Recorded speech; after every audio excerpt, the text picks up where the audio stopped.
Hello, my dears. This is Annette of AnnetteLeonard.com, back with Chronic Wellness. Thank you very much for tuning in. This is my third segment of my interview with Mike Porath, the founder and CEO of TheMighty. Here we go. I am a sibling of a brother with special needs, and so I'm relating to this from that experience too, Yeah. and knowing that I overcompensated for that in ways that it also meant that I didn't let James do things that were appropriate for him to do because I knew it was uncomfortable for him, and that was a dynamic that we had to figure out even into adulthood, just those pieces that go along with these families that we're in. Everyone has the their own experiences, growing up. Yeah.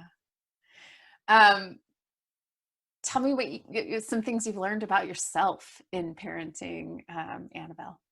I think I'm one of the people in the family that has probably, grown in terms of the empathy side. I'm naturally a very competitive person.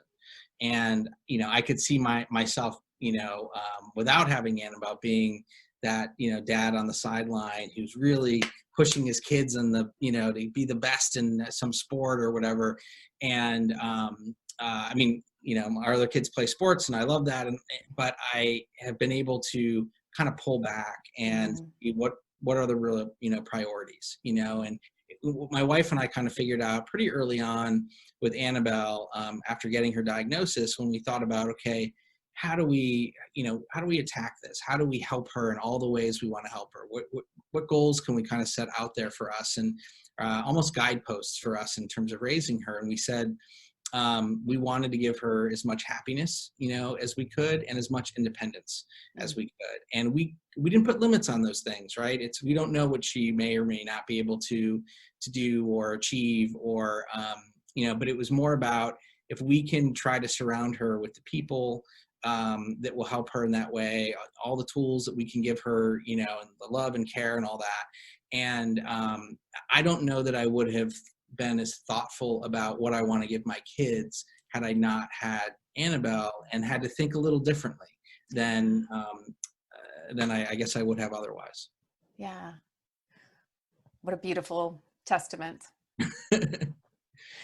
So if you were speaking to a parent who had newly discovered that they had a child who was not born as they expected, what would you say? What advice are you giving to them? I think most people initially have that experience of this was something that was unexpected, and most people, it's a negative experience, right? To get that, you feel bad, you may feel guilty, you may feel I have no idea what to do, because you don't have any idea what to do. You don't grow up knowing how to do any of these things. But if you can actually take a deep breath, and not focus on where you think the future is going, but on the day, on what can you do today to help your kid. That was the best advice I got, because one of the pieces of news, or what came along with the diagnosis, was that by 5 years old we would kind of know the track of where my daughter was at, the trajectory of what she may be able to do cognitively and things like that. And that unfortunately stuck with me for a few years. How could it not? And so you're thinking, okay, when she's 5, we're going to have a good sense of where she's going to be able to get to. And in some ways, she's far outgrown, some of those expectations. And in some areas, she hasn't done as well as we had, been able to do, as much as we thought she may be able to do. But focusing on that was not as helpful as just, what can I do today to work with her in the moment to help her? And that advice it's decreased, I think, anxiety. It's made me, it's no good to her if I'm thinking about the future, right?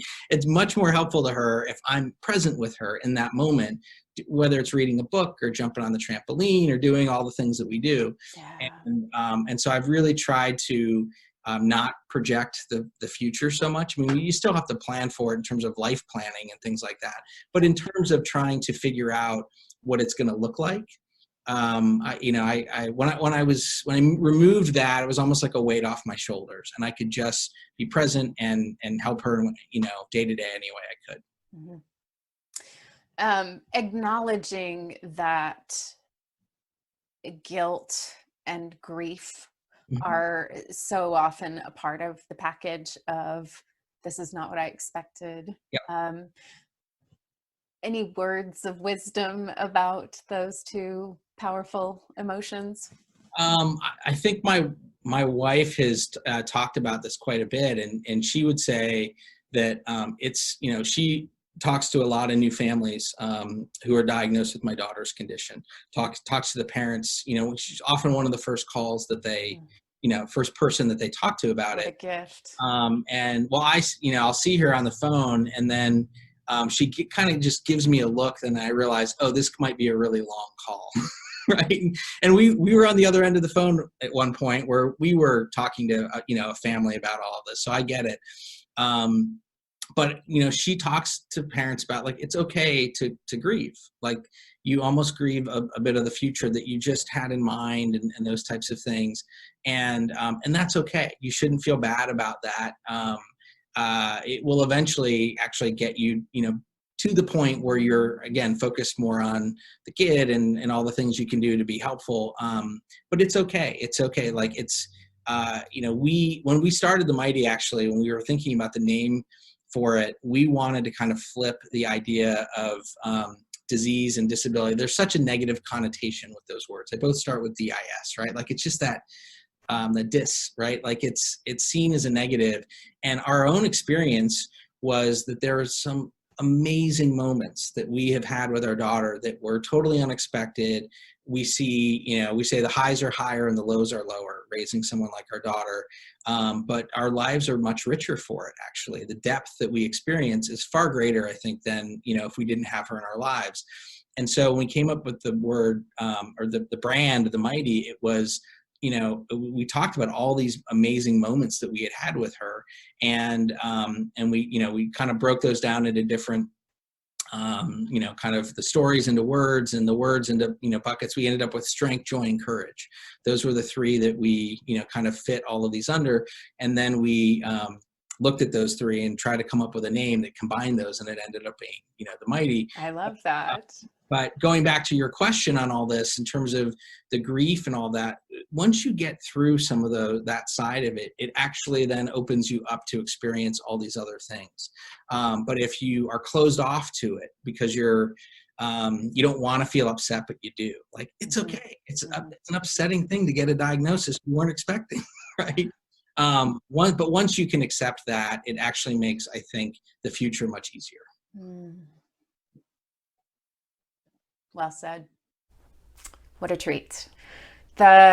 Stay tuned for tomorrow, episode 4 of my interview with Mike Porath, and he will talk, among other things, a bit about the research, the documented evidence about the impact that TheMighty is having on people's lived experience, on their actual lives. So don't miss that. Tune in tomorrow. If you have not subscribed to where you are watching or listening, I'd be so grateful if you do that. And as ever, I'm happy to hear from you. Your comments and questions are always appreciated. And until we're together again, thank you for your time and energy, and be well.